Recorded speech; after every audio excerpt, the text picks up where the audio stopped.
When I was elected to Congress 3 years ago, I unfortunately joined the club. What I have is chronic lymphocytic leukemia. So I'm told my experience isn't untypical for people who have CLL. I had a blood vessel pop in my eye after a long run, and I went over to the physician to have him take a look at it. And one thing led to another from there, where I was having some skin cancer removed, and the dermatologist discovered that my lymph nodes were quite enlarged. The communication and how I received it was a real learning experience. Cancer patients remember 1 out of 4 words that they're told during this period of time. Wonderful physicians, but what I was receiving was not accurate. So that's something I learned from that that's important to me as a policymaker, is how can we make communication better between the medical professionals and the families and the people who are experiencing this. We have to get people to be comfortable with the fact that they have cancer, that it's okay, that it's part of the human experience. And so the best part of responding to that is investing in treatment. And we've done that in such a great way in this country, but we can do so much more.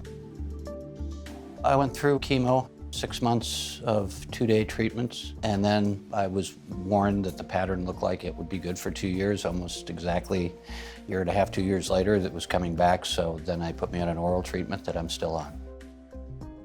So much of your work as a policymaker is informed by your own personal life, for better or worse. And you get a lot of information from experts and you follow them. Having been in elected office for almost 30 years now at the state, local, and federal level, coming to Congress, going through this, and then meeting other people.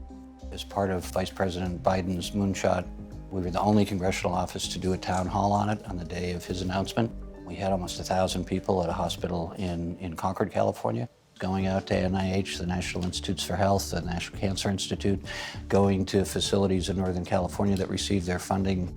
You get the real sense of what an amazing return on investment Americans get on their taxpayer dollars being spent at these facilities. Going out and seeing these young people, the best and the brightest of their generation, go into these fields, not get paid exorbitant funds, and do it for just the purpose of helping people through their lives. We've done a lot of work over nurse navigators, which we've seen good programs at my county hospital and at Kaiser, Northern California. And then Judge Poe, a wonderful co-chair of the Survivors Caucus, we've come up with this wonderful piece of policy to make communications more thoughtful and based on best practices.